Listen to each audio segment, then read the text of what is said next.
Do you know any more about these two missing men? First of all, we are very much appreciate to the British people and to the British government about the very serious support of Ukraine in this difficult year. We appreciate to the Andrew and Christopher, to their family, because they were volunteers to help and support with the important humanitarian mission on the east of our country in the most dangerous region, I mean Solidar and Bakhmut. Today it is the top temperature and very difficult fighting there. And we do not have any information about the Andrew and Christopher. And I just want to remind you that almost 8,000 Ukrainian fighters, civilians, are missing in action only during this war since the 24th of February. And we definitely confident that we should unite the efforts, and the law enforcement agents of the Ukraine will fight together for making free and to obtain any possible information about these two heroes. And I want to make a statement that this is the full responsibility of the Mr. Putin, who killing the civilians, who stealing the volunteers, and who provide the murderous methods of the war. With that situation, this is definitely the evidence. And you see, we have a problem with the light. This is just an evidence that Ukraine and Kiev now is without electricity. We're sitting on a generator and batteries. And with that situation, this is not moving us to make any fear or to less our decisiveness to reach the victory in this war. Ukraine and the world is united. Of course, of course. And you say that you're grateful for the help you're receiving from outside.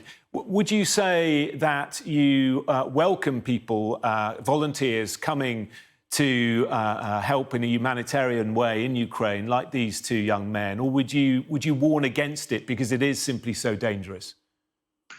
Look, you're asking the wrong person, because every single week I'm in the front line.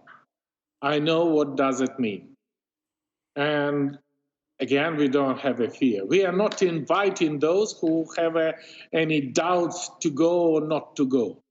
But definitely we are very much appreciate those people, those groups, those volunteers who coming to help support and help to survive civilian on the newly deoccupied territory, on to help civilian elderly people, children who is now under the disaster fire of the Russian troops. And we are very much appreciate and we are welcome those who make a decision to provide this humanitarian volunteers mission.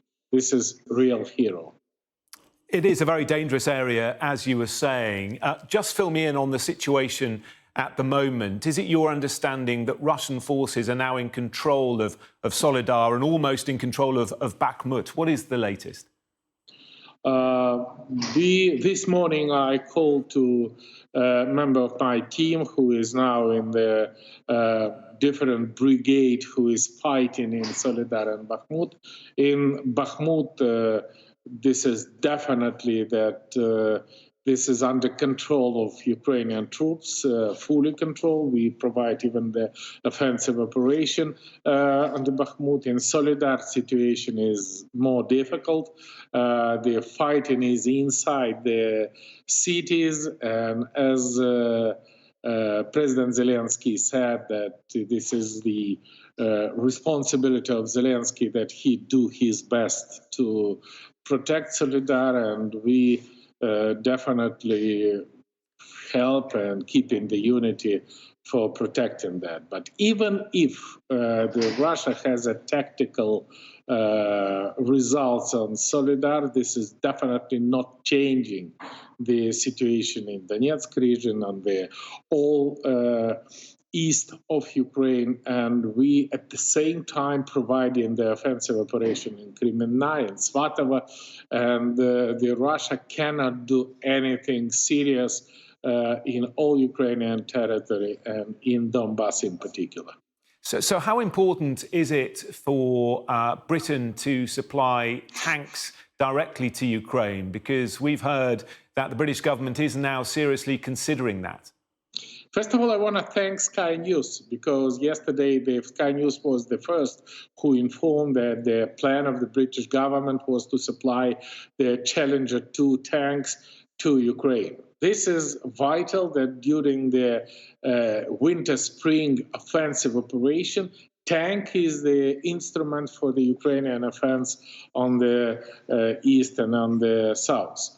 At the same time, I want to thank the British government and British people, because my charity organization bring from Great Britain the military trucks, the Spartan armed personnel carrier, the generator, and many, many others. And this is, I really appreciate that we have such a great cooperation with Great Britain, with British people, and British government who issued a license for my organization to supply it to Ukraine. And please pay attention that on the 20th of January in Ramstein, it would be the anti-Putin coalition meeting with the purpose to finalize the question to supply tank, both British Challenger and German Leopard II, and some armed personnel carrier, including the Bradley, including French, German armed personnel carrier, and this is provide to equip the new creating brigade in Ukraine, because we don't need mobilization. We have a long list in line for enrolling to Ukrainian armed forces with the Ukrainian volunteers, but we definitely need the weapons, that with the weapons in the hand we stop Russian troops. And I just want to remind you that this is not just an assistance of Ukraine. This is the investment in the European security, in British security, in global security. And this is definitely a very efficient step.